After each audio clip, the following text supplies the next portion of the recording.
Argentina, y nos pasamos de la ciudad de Buenos Aires al panorama internacional porque tenemos en línea al analista geopolítico Cristian Lamesa. ¿Qué tal, Cristian? Buen día, ¿cómo estás? Hola, muy buenos días, Fernando. Encantado de estar acá con ustedes nuevamente.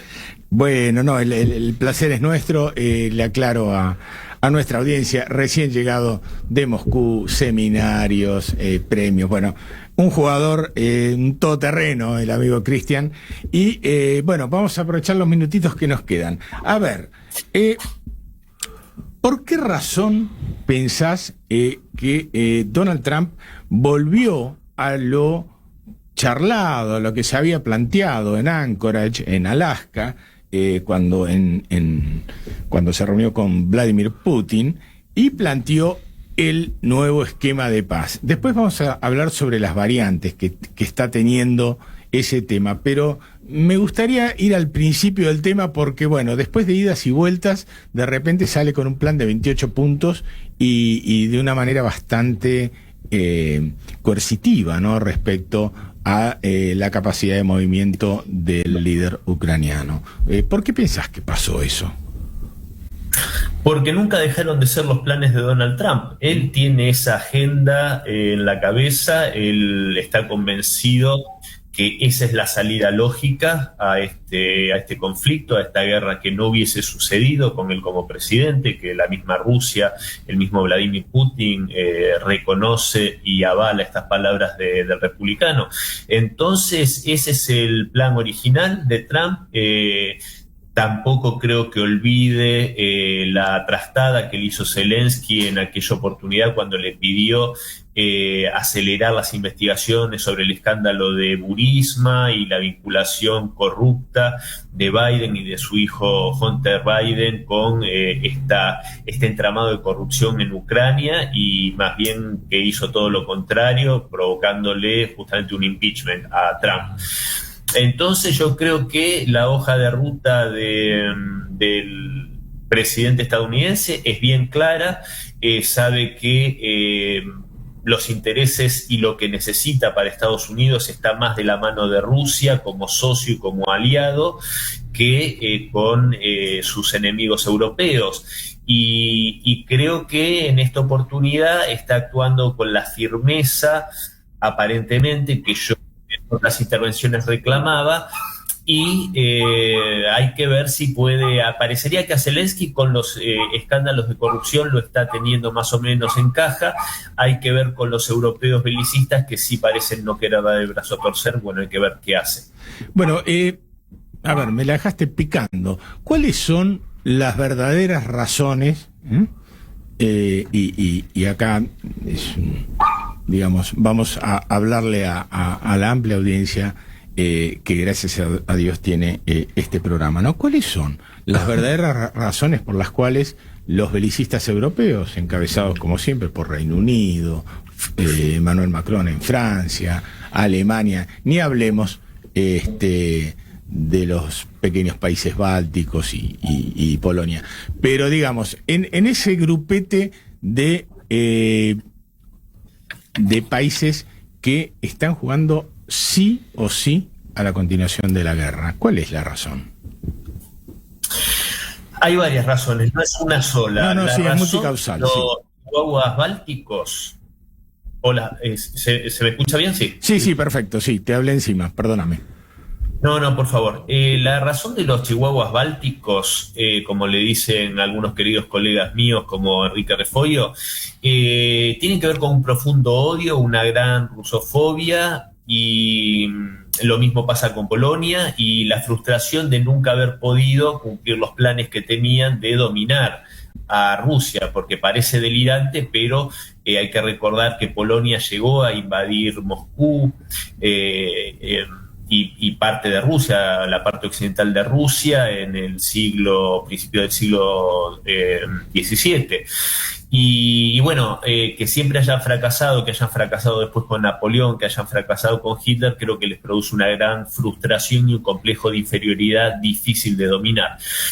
Y esta rusofobia, este odio también se encarna muy fuertemente en los británicos que vos nombrabas, pero ahí ya hay también un tema más específico que tiene que ver con intereses materiales muy concretos, con el globalismo financiero al que responden, porque no responden a sus pueblos, y de hecho vos nombrabas a Macron, que parece defender y estar más tras los intereses de la banca Rothschild, quienes eran sus patrones, y creo que siguen siéndolo, que el pueblo francés. Lo mismo con Merz, que viene de BlackRock, el canciller alemán. Y así podríamos hacer una radiografía de cada uno de los líderes, entre comillas, europeos, que responden a esos intereses globalistas, estas corporaciones megapoderosas que pretenden ir logrando el gobierno, una especie de gobierno mundial. Y a esta lógica se oponen, por supuesto, líderes muy, muy poderosos que están dentro de lo que es el soberanismo, como, por supuesto, Vladimir Putin, que es un poco el abanderado de esto, con la defensa incluso de los valores tradicionales y de todo lo que estas élites se oponen, están en contra. Y por supuesto otros líderes como Xi Jinping, Víctor Orbán, el mismo Donald Trump. Por eso hablo de los enemigos europeos. Entonces ahí se da una lucha en la cual estos sectores, es mucho más intricado de explicar, pero básicamente estos sectores que pretenden una dominación mundial a través de un mundo unipolar, ese mundo que teníamos a partir de la caída de la Unión Soviética, y que hoy está puesto en discusión muy seriamente por estos países emergentes que pretenden otra lógica de coexistencia entre los estados, de respeto a los países, a la soberanía de los mismos, a las particularidades culturales, a la forma de gobierno que cada país elija, porque dentro de este mundo emergente, multipolar, representado por los BRICS en gran medida, tenemos desde la China comunista hasta un país como Rusia, que a pesar de que muchos creen que sigue siendo comunista, ya la Unión Soviética no existe y es un país con una democracia liberal de corte occidental. Tenemos una teocracia como Irán, tenemos diferentes formas de gobierno, porque por supuesto que los pueblos también tienen derecho a darse la forma de gobierno que consideran apropiada. Entonces, pero este mundo occidental globalista no lo entiende y perciben el triunfo de ese mundo multipolar y esta nueva lógica de convivencia lo perciben como un fracaso y algo que es equivalente al fin del mundo para ellos. Por eso no dudan en llevarnos a instancias tan peligrosas. Que hay que recordar que durante el gobierno de Biden estuvimos al borde de una guerra mundial de características nucleares, porque esta gente entiende que es mejor llegar a eso que perder ese poder que han ido acuñando en estas más de 3 décadas de esta lógica unipolar, que ya Putin denunciaba ya en 2007 en Múnich, de esta lógica unipolar que ni siquiera es constructiva para el país que ejerce esa hegemonía.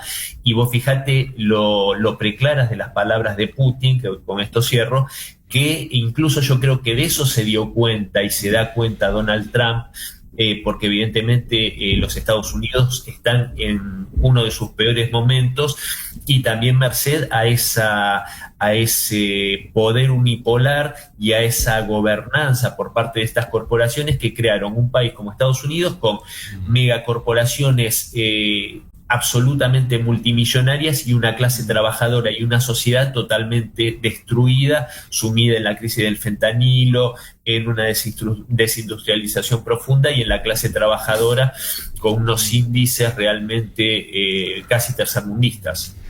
A ver, todos aquellos que dirigen eso que convenimos en llamar el Estado profundo, el Deep State, que centralmente los demócratas en Estados Unidos, casi todas las agencias, las 11 principales agencias, empezando por la CIA, la NSA, la DEA, bueno, prácticamente todo ese aparato al cual se suma permanentemente el Reino Unido y los Rothschild también, vos hablabas de Macron hace un rato. Bueno, todos esos están absolutamente, todos ellos, convencidos de que tienen las Fuerzas Armadas más importantes del mundo. O sea, sobre todo cuando hablan de Estados Unidos, ¿no? Nosotros que tenemos el ejército más potente.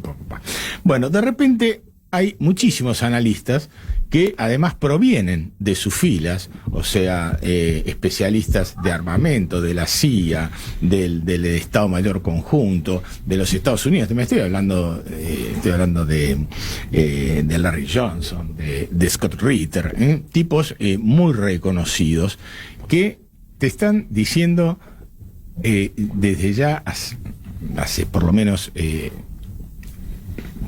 6 meses o un año que la guerra está perdida. Llama a la operación militar especial, llama a la guerra, llámala como quieras. Está perdida. Y, sin embargo, todos los demás descreen de los que los mejores analistas, los tipos que negociaban los programas nucleares. Estamos hablando de gente de muy alta clase en el tema bélico en los Estados Unidos. Te dice: basta, esto no es así como lo cuentan, tiene otra verdad. ¿Por qué pensás que esta gente no es escuchada por el Estado profundo? A ver, yo no sé si no es escuchada por el Estado profundo. Lo que sí sé es que, yo creo que tienen diferentes fantasías en la cabeza. Por un lado, saben positivamente que sin Estados Unidos no se le pueden animar a Rusia, porque estas élites políticas europeas aparte son profundamente cobardes, así que por eso no se han animado. Y en Estados Unidos,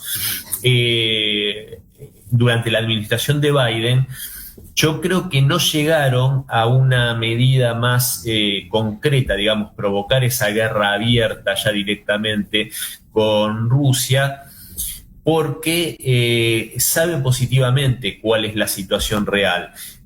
Saben que, por supuesto, no son la potencia militar que fueron.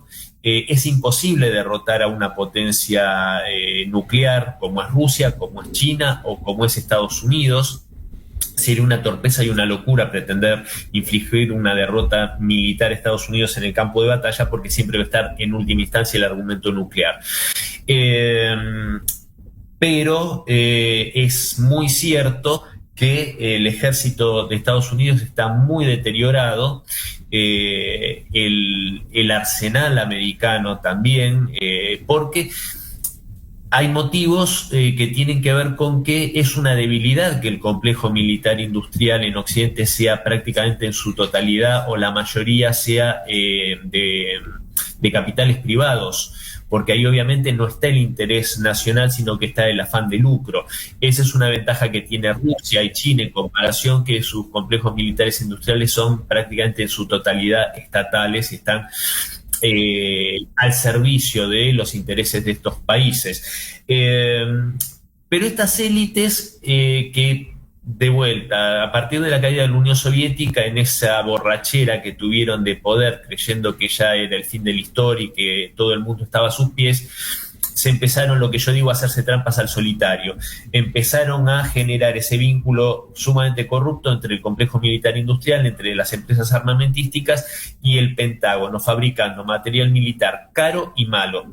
Y hoy están pagando las consecuencias. Hoy están enfrentados a una potencia que hace armamento muchísimo más barato, en promedio 10 veces más barato y de muchísima mejor calidad, como es Rusia.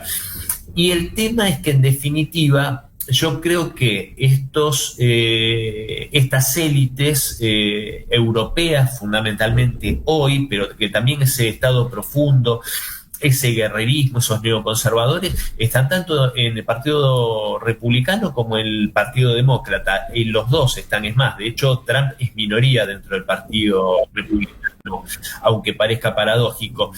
Y estos personajes, yo creo que tienen la fantasía o tienen la duda, por lo menos, de si Rusia va a ser capaz de utilizar armamento nuclear en una instancia decisiva. Yo creo que eso es lo que los hace mantener esta situación bélica, no querer desescalar, porque los europeos claramente no quieren desescalar, no quieren la paz, quieren que esto siga adelante.